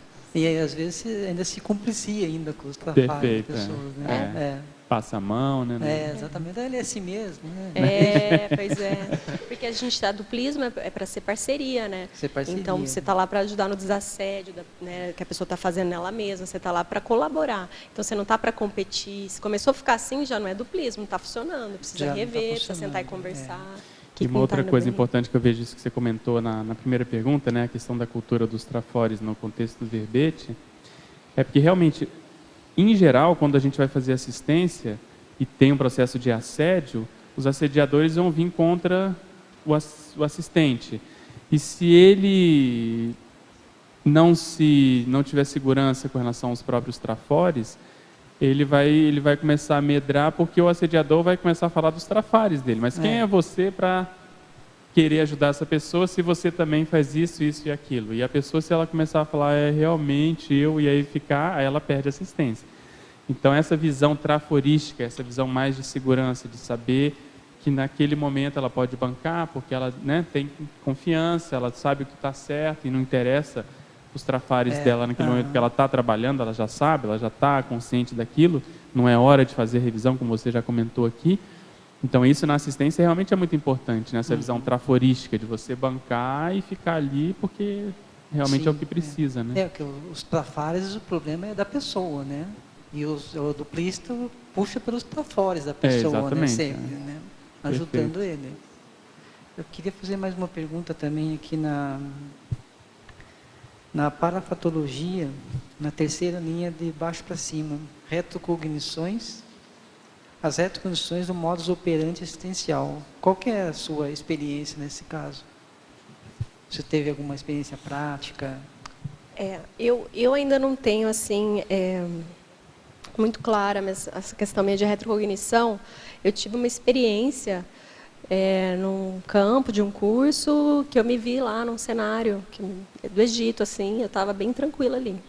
Naquele momento eu não estava fazendo assistência, não foi um modus operandi assistencial, então no meu laboratório eu não tive isso muito claro nesse contexto. Mas a sensação que eu tinha internamente naquele momento, naquela visão do Egito, é muito parecida com a noção que eu tenho de mim hoje. Me senti eu estava assim... mesma personalidade. Mesma pessoa, Então, assim, para mim, nessa experiência ficou claro. Eu ainda estou em hipótese diagnóstica, eu ainda estou em hipótese, não deixa de ser uma hipótese diagnóstica da questão da minha série X aí.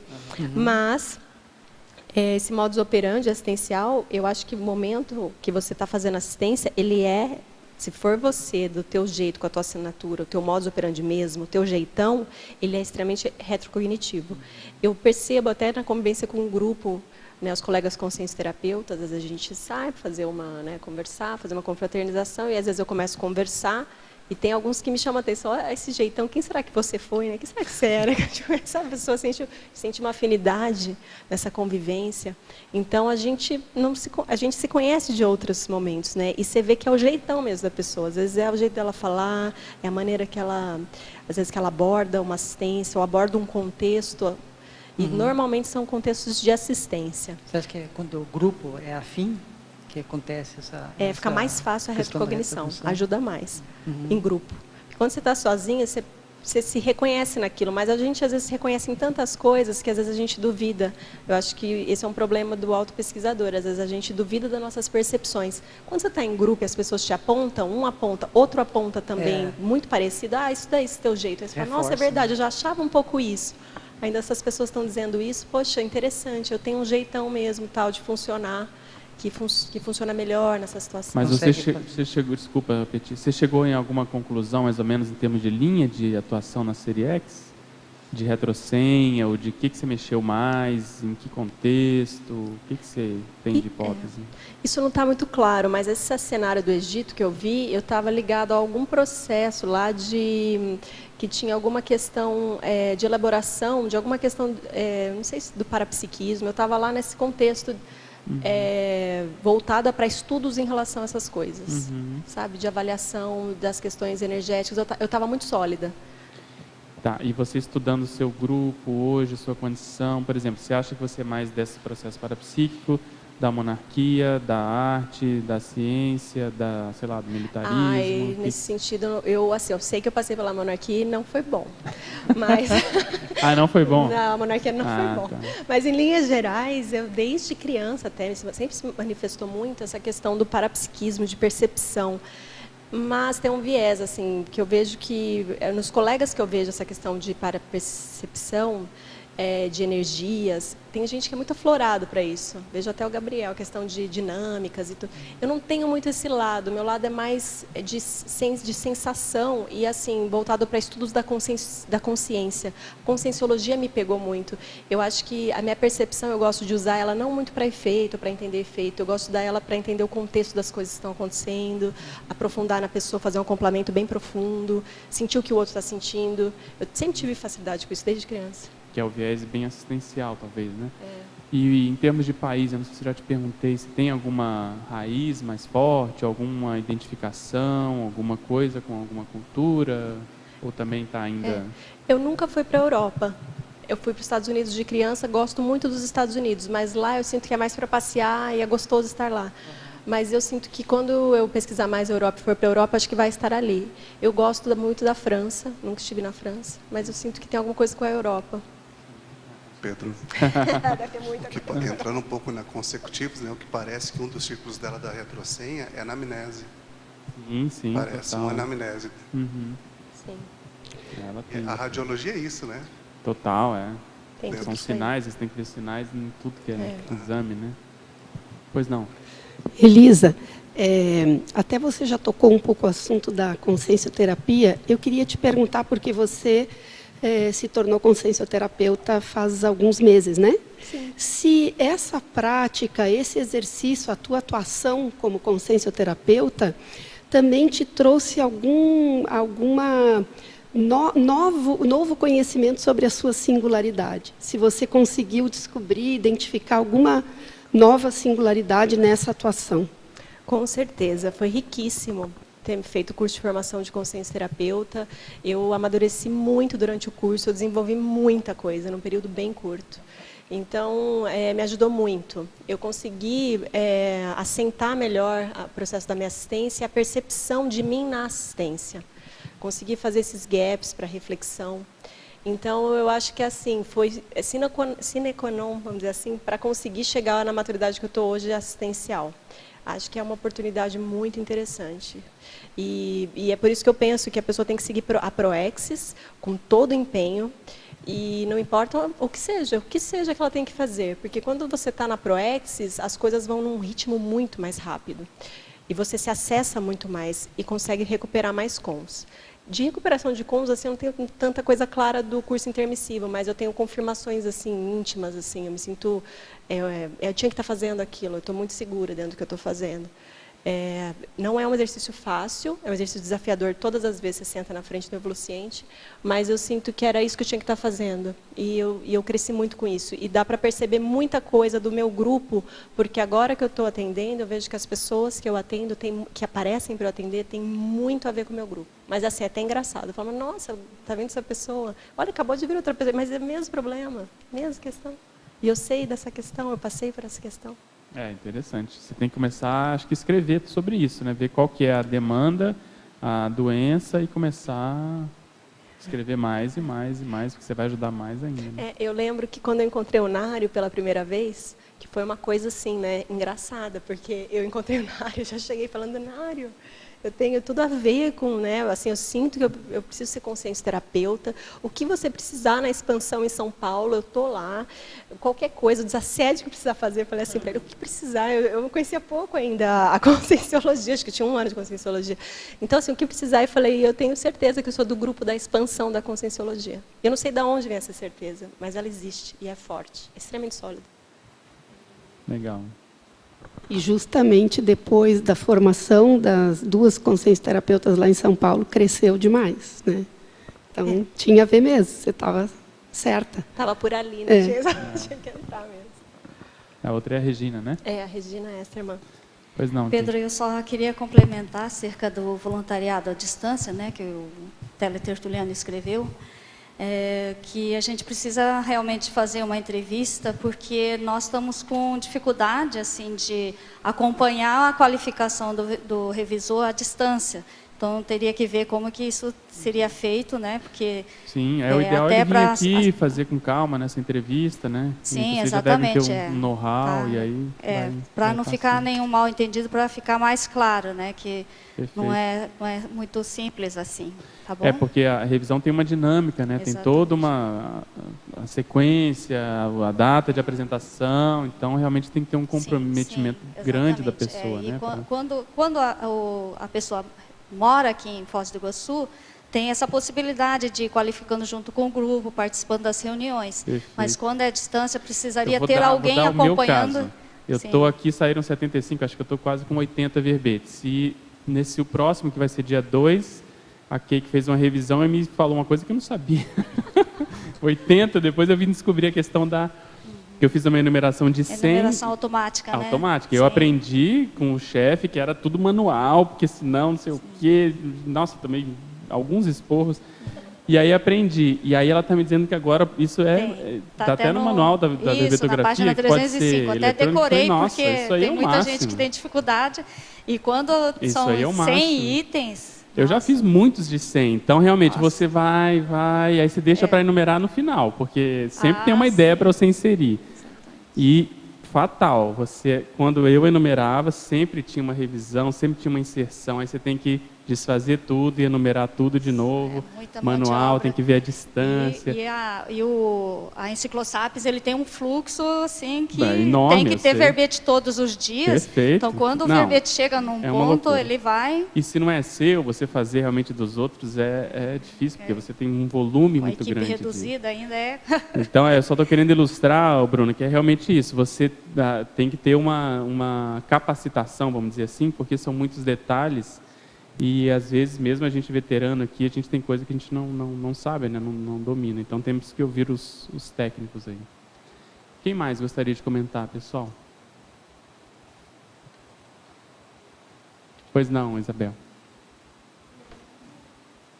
Só vou contribuir aqui com retrocognição, que o Petit que perguntou ali. Pois não. Eu tive uma experiência de uma retro que foi bastante assertiva para melhorar a assistência de um determinado caso que eu estava convivendo. E se não fosse a retro, provavelmente a interprisão tinha acentuado. Aumentado, né? Entendeu?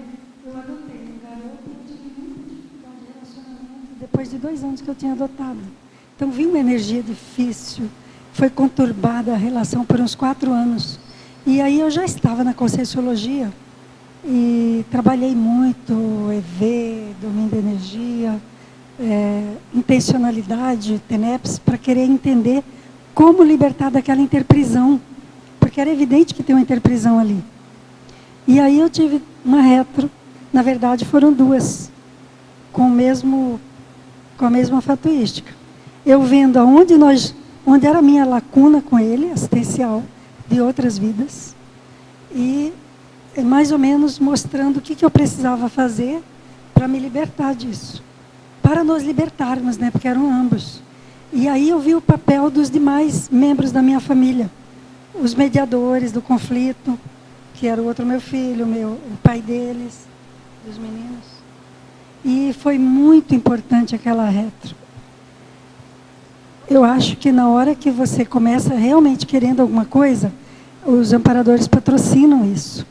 Porque depois disso eu mudei completamente o jeito que eu tratava ele, a compreensão, o entendimento e aquele pedido de perdão, aquela coisa, ficou muito mais fácil.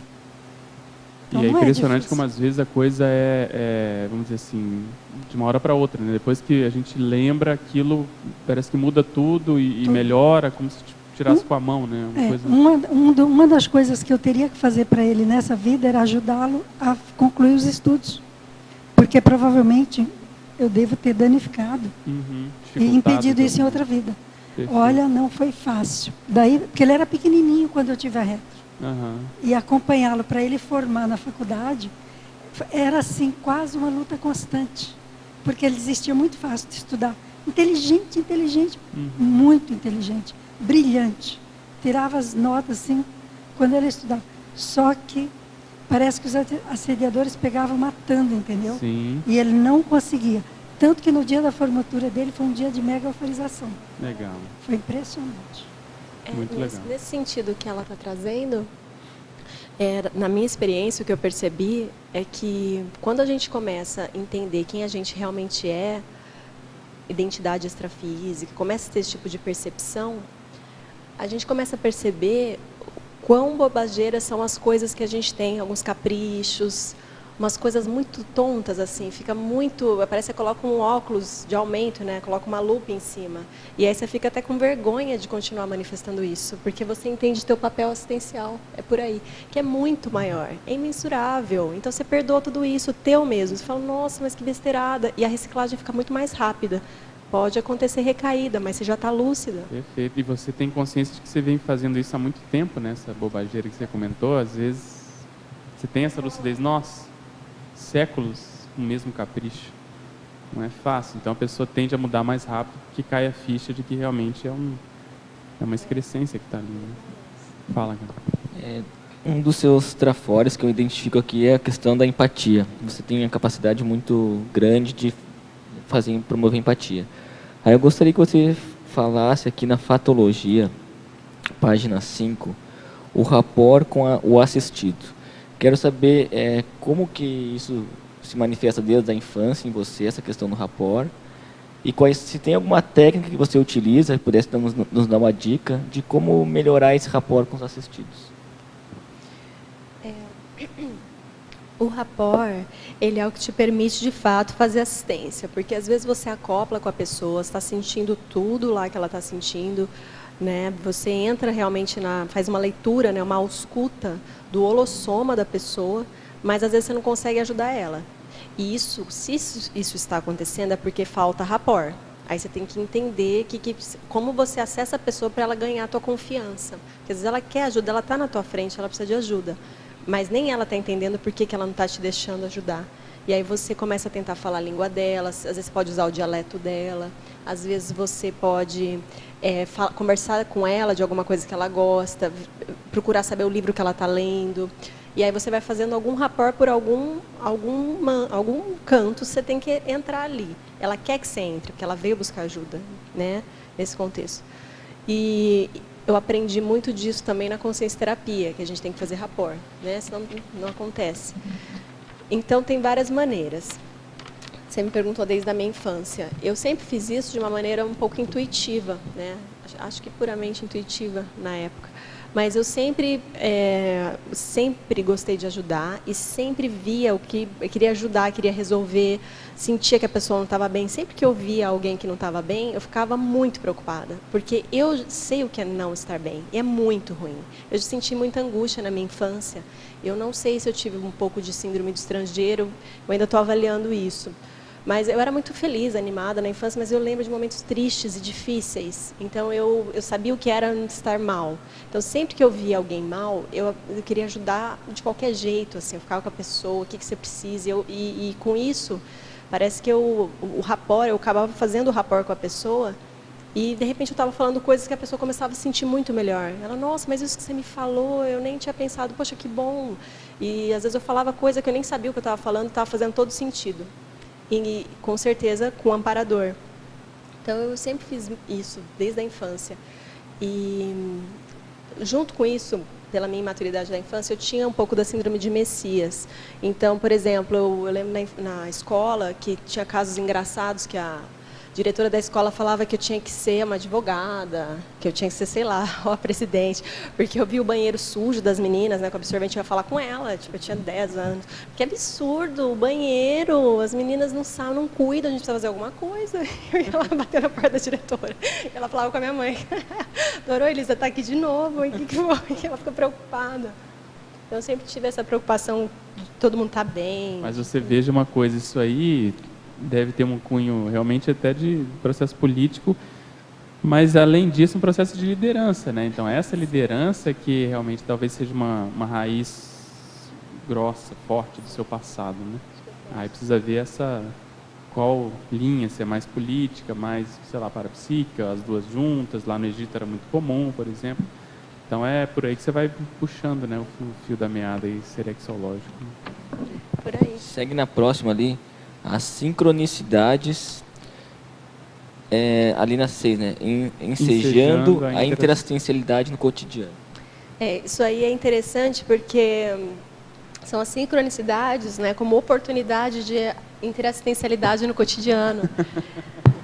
Então, tem várias sincronicidades, né? Se a gente observar, são às vezes bem pequenininhas, mas às vezes você encontra pessoas em situações muito parecidas, ou aquele dia está com aquele tom. É muito engraçado se a gente começar a observar, e ajuda na interassistencialidade, né? Eu achei que foi interessante, acho que eu nem comentei com o Gabriel que a gente estava conversando de ficar no CAEC ou ficar no hotel, a gente estava discutindo isso daí, e aí eu vi uma borboleta passando, e eu falei, a gente vai ficar no CAEC. Mas, assim, foi uma certeza muito forte. E foi uma sincronicidade. E é uma coisa que você não sabe explicar, mas, na hora, me deu uma assistência, assim, uma sensação de ajuda. Eu fiquei tão forte na hora. Passou isso daí, me significou isso daí. Uma certeza, né? Íntima. Íntima. E eu fiquei muito mais forte depois disso. E fiquei com... parece que veio um amparo junto. Eu não sei direito explicar como é que foi o fenômeno, mas eu fiquei forte. E o resto do meu dia foi muito tranquilo. Eu fiquei mais assistencial. Então, assim, é esse tipo de sincronicidade, porque na minha concepção também, nesse momento, teve uma conexão com o CAEC, a energia daqui, né, tudo isso. Então, a gente tem que observar a questão das sincronicidades, acho que é muito pouco estudado ainda, porque acontece toda hora. Perfeito. E, às vezes, um pequeno fato, como você comentou, demonstra uma decisão maior, mais séria. Então, a sincronicidade realmente é complexa. Pois não. Bacana, Elisa. Eu estava analisando aqui o nosso debate, o verbete, eu elenquei 4 itens que poderia denotar uma singularidade existencial, né? A forma como você acessa o assistido, né? A facilidade, por exemplo, o grau de rapport, no segundo item, né? Você consegue estabelecer. Outro item que pode ser singularidade, eu gostaria de colocar, ver se você corrobora ou refuta, né? Se você consegue fazer aquele atendimento sem se intoxicar energeticamente, né? Perfeito. Que são os casos bem nosográficos, você coloca as 20 categorias, né? Quarto item que eu coloco aqui seria a profundidade da assistência. Você mesmo falou, tem casos aqui que eu não conseguiria atender crianças com abuso sexual. Tem gente que entra com esses 4 itens tranquilamente. E aí isso já denota, eu acho, que a singularidade. O que você pensa a respeito? Acho bem interessante, acho que a gente pode pensar sim, de criar acho que a gente pode pensar nisso sim. Isso, inclusive, é uma forma de graduar, né, a singularidade assistencial, como ela é feita. A gente pode pensar nisso. Criar até uma graduação para a pessoa se testar, ela ver, eu conseguiria fazer nível aqui, o número 1, 2 vai bem. Mas 3, que é intoxicação energética, poxa, acho que eu me intoxicaria nessa situação, né, não bancaria. Aí já não dá. Para a pessoa se autoanalisar. Interessante, gostei bastante. E profundidade, eu acho que isso daí é bem interessante também, porque às vezes você está lá, você fez o rapport, mas você não tem a profundidade, que precisava às vezes para promover ali vamos dizer assim, a assistência em alguns casos, e em alguns casos, no momento ali que você está ajudando a pessoa vamos dizer, na heteroajuda, ou até a gente vê lá na heteroconsciência terapia, para a pessoa fazer a autocura, tem uma profundidade que você precisa acessar ela. Lógico que ela precisa deixar. Mas tem a questão da profundidade. Às vezes você vai, mas se você não chega na profundidade, não resolve. Vai ter que ser para outro dia. Sua, só porque eu penso que dentro dessa profundidade que você colocou, tem a oportunidade e o tempo assistencial. Sim. E a questão da singularidade, você entra nesse meandro aí tranquilamente. Tá? Tem grupos aqui, realmente, drogas, eu não conseguiria atender. Tem gente que atende com uma facilidade, né? E às vezes no momento certo, na hora certa, naquela oportunidade, aquele dá alavancada, eu tive, né? No processo. Esse exemplo é bem bom. Eu tive em Brasília agora, tive contato com uma pessoa que está ajudando nesses condições da Lava Jato, nessas pesquisas de busca, apreensão. E ele estava comentando exatamente isso. Às vezes, lá na hora que você vai, né, bater na casa da pessoa, fazer a busca e apreensão, a pressão contrária é muito grande. Então, se a pessoa não se mantém firme para fazer essa profundidade de realmente ir bancar, todo aquele trabalho vai por água abaixo, porque a tendência de ter uma pressão contrária ali é muito grande em todos os processos. E ele estava comentando isso, que há uma tendência de haver um desgaste até da própria equipe em função da pressão, de ser muita coisa, de ter opinião pública toda, né, em cima, apesar de estar muita gente favorável, mas a pressão contrária é grande. Então, se você não tem realmente alguns momentos e alguns elementos para fazer assim, ou na hora do momento você realmente bancar ali, a tendência é a coisa não sair. E são pessoas de peso, né? Políticos de nome, né? Perfeito, empresários de nome de multinacional, gente do mercado financeiro. Exatamente. Então se você assim, ali na hora você fáceis, titubeia, você não consegue ir até o final, porque ele sabe que aquilo vai dar repercussão, né? As pessoas sabem, né? Um exemplo desse que deu para ver na TV é que aquela repórter, eu não vou lembrar o nome dela, tá? Mas é a repórter da Globo que sempre aparece ou na França ou na Itália, tal. Ela até tem um rosto assim meio italiano e ela falou em rede nacional, olha, desculpa meu estado, que eu tô, e ela estava com óculos, ela sempre está de lente pelo jeito, eu nem sabia que ela usava óculos. E usa esse campaninho? Acho que é. Como é que é? Está sempre em Roma, né? Isso, é ela mesma. E aí me chamou a atenção porque nos atentados que tiveram na França, ela que estava fazendo a cobertura da matéria, e ela falou isso lá para o Bonner, olha, desculpa meu estado aqui, tá, é muita coisa e tal. E ficou aquela coisa, o pessoal na internet colocou isso daí, poxa, será que foi um desabafo? Olha lá, ela lá, né? Ficou meio, pegou mal, fez um desabafo em rede, que ela está sendo sobrecarregada, né, em rede nacional, mas, quer dizer, não bancou. Eu falei, olha, coitada, ela tá difícil. Forte que um dos repórteres, eu não lembro o nome dele, comentou ligeiramente que o ambiente ali na rua, perto, como é que é? Bataclan, né? Bataclan. O ambiente estava muito pesado. Isso foi, acho que um dia ou 2 dias depois, né? Imagina, estava não é muito fácil. pesado. Então, assim, o holopensílio devia estar sobrecarregado. Era isso que eu ia até comentar, que você coloca aqui, ó, a percepção do padrão, a percepção singular dos heteropensênicos de cada assistência e a percepção do padrão pensênico da singularidade assistencial. Então, esse processo holopensênico Porque às vezes você está ali com foco no assistido, mas dependendo de onde tiver, então, por exemplo, entrar na casa de um cara desse, no QG lá dele, ir na rua lá que teve o atentado. É diferente do que você atender a pessoa em outro lugar, né? E tem aquela coisa, né? Se você vê que não é tua especialidade de assistência, que vai ser difícil, que você não vai dar conta, que está difícil, se blinda. Então, você tem que ter alguma técnica. Então, se blinda, entra ali, procura, respeita a situação, né? Não entra não tem que entrar em conflito. Porque às vezes a pessoa fica, mas fica lutando contra, não deu, tudo bem, tenta passar ileso, pelo menos. E uma outra coisa que ajuda muito nisso é a equipe, né? Você tem uma equipe, você, por exemplo, 2 consciencioterapeutas, às vezes até 3, né, se tiver um observador.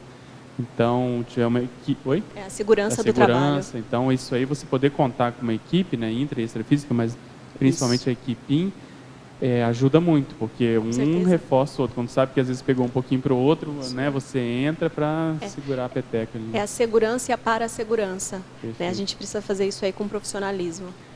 Que é aquilo que você falou do egocídio. Se não tem o egocídio, né, o seu foco é o trabalho. Então, não é que a pessoa vai querer aparecer mais, ela justamente está querendo calçar o trabalho. Né? E confiar no trabalho, né? Confiar na equipe. Eu acho que isso é super importante. Que a tendência, o resultado é ser melhor, né? Do que você não pode duvidar por momento algum. Você está lá para trabalhar, a equipe existe, ela é forte e você está de verdade disponível, então a coisa acontece. Não tem que confiar. Pois não. Desculpa. Pode falar. Oi, Elisa. Parabéns pelo verbete. Eu gostaria que você falasse, não sei se você já falou, na página 7, sobre a sindromologia, as 3 que você colocou, a síndrome de Messias, a síndrome da autossantificação, a remissão da síndrome da mediocrização. Sim. Eu falei só da síndrome de Messias, que a gente teve a sugestão do Messias, a gente está pensando. A síndrome de Messias aí seria aquela pessoa que acha que tem que dar conta de tudo, que tem que levar todo mundo junto com ela e que tem que fazer a cabeça de todo mundo para ela poder salvar. Então, não é por aí, né? A gente não pode carregar o mundo nas costas e a ideia não é essa, da gente ser um bom assistente, né? Um assistente profissional. Está longe disso, tem que ter técnica. E entender os limites da assistência. A síndrome da autossantificação seria aquela pessoa que faz tudo para ser santificada. Então, assim, a gente vê, tem até a Madre Teresa de Calcutá, que ela até dava a comida dela para os outros, né? Assim, é uma postura que parece uma coisa meio santo, assim, mas que no fim, se você for ver, a pessoa não está calçando ela mesma, ela precisa calçar ela. A gente não tem que ser santo para ninguém e nem fazer papel nenhum. O lock, que é o local of control, né? O local de controle não tem que ser externo, tem que ser interno para o balanço ser saudável. Então, a pessoa que está preocupada em autossantificação é lock externo, e aí não é bacana, porque ela está desrespeitando ela mesma em primeiro lugar, né? Não, e essa pessoa normalmente não fala as verdades. Ela quer fazer média com todo mundo para ficar bem e ela ser a santinha. Então, ela não desagrada. Né? E não possibilita novas lideranças, né? Porque sempre ela é o centro das Perfeito, atenções. ela Então, acho que isso é muito sério também. E a remissão da síndrome da mediocrização é aquela coisa de parar de achar que é medíocre, porque a gente às vezes tem essa tendência, ou até de banalizar, né? Isso não é nada. Isso aí todo dia acontece, besteira. Não tem nada de síndrome de mediocrização, tem que parar com isso daí. Tudo é alguma coisa, qualquer coisa, a mínima coisa é alguma coisa. Então, valorizar as pequenas coisas, ter esse cuidado, atinar realmente para os detalhes. Se a gente tomasse mais cuidado com detalhismo e com essas percepções, né, essas sincronicidades, certamente a evolução, a gente já teria, né, a gente vai chegar aí numa velocidade maior, quando a gente começar a perceber mais isso, porque são sinais. Então tem que estar atento, sabe? Nada é por acaso, nenhum encontro é por acaso no seu dia. Eu acho que a grande maior parte da população entra em síndrome de mediocrização com essa questão, né? Dos encontros diários. É a pessoa lá do trabalho. É que eu trabalho com ela, eu beijo ela todo dia. Mas tem um porquê, por trás tem um motivo de você estar convivendo nesse período com essa pessoa. Tem alguma coisa para você trocar, para aprender, né? Para a pessoa aprender também, para você passar. Então, seria mais ou menos isso. Ok, entendi. Obrigada. Obrigada. Essa síndrome de mediocrização, acho que tem relação com o terceiro item da ortopensatologia, que principalmente fala na última frase, há muitas consciências possuidoras de singularidades homeostáticas não identificadas. Então, eu gostaria que você comentasse, ampliasse essa... Você quer que eu leia? Não, está aqui. É isso mesmo.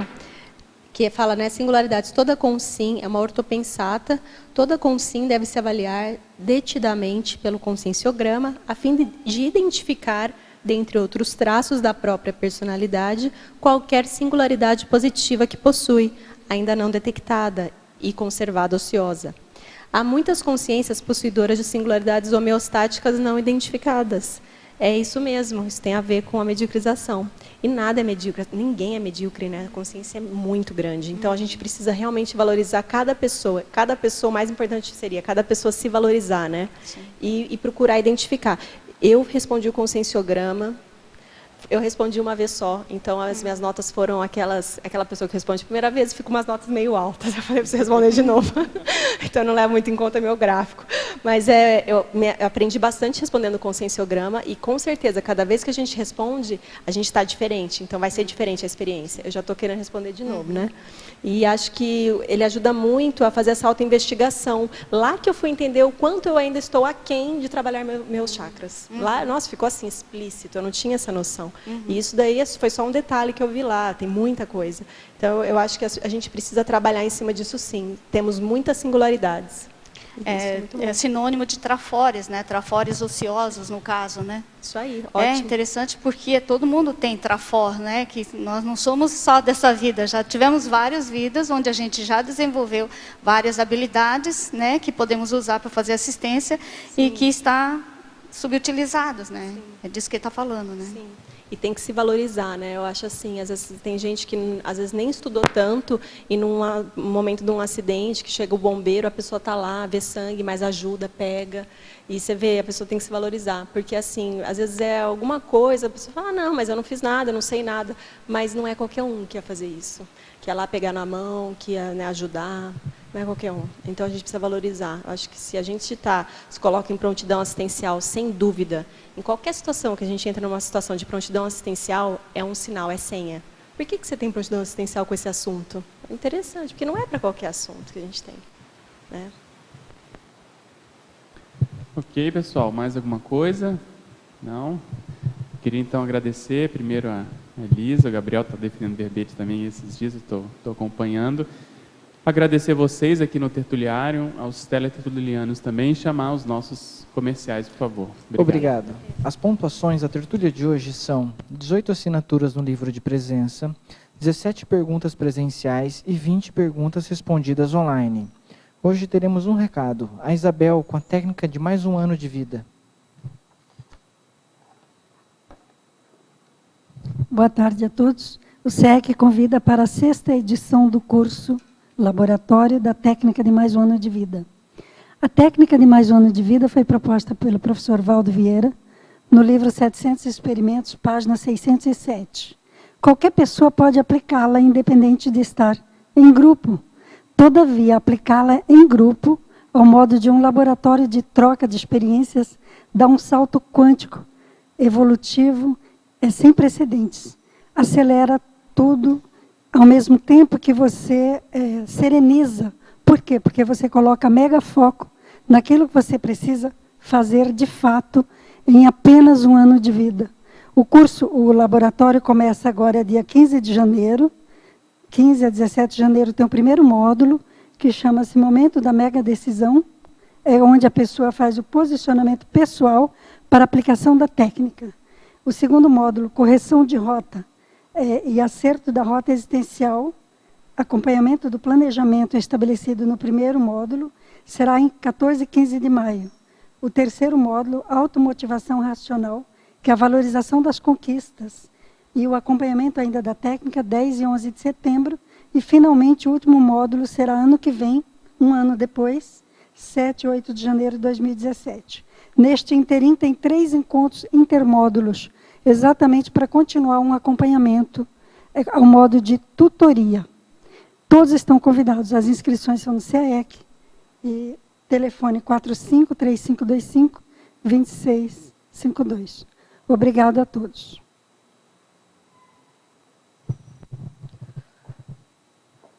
Boa tarde. Estou aqui para divulgar o curso acoplamentário do dia 16 e 17 de janeiro, um sábado e domingo. O acoplamentário é um laboratório técnico preparado para o desenvolvimento do autoparapsiquismo, mas também da pesquisa pessoal, a autopesquisa. E quando é temático, especialmente no caso de temas para autopesquisa, o laboratório é propício para este fim. Nos dias 16 e 17 de janeiro, então, teremos com a temática Autopesquisa Retrocognitiva, com os EPICONs, Pedro Fernandes e Cristiane Ferraro. As inscrições podem ser realizadas na recepção do CAEC, 3525-2652. Obrigada.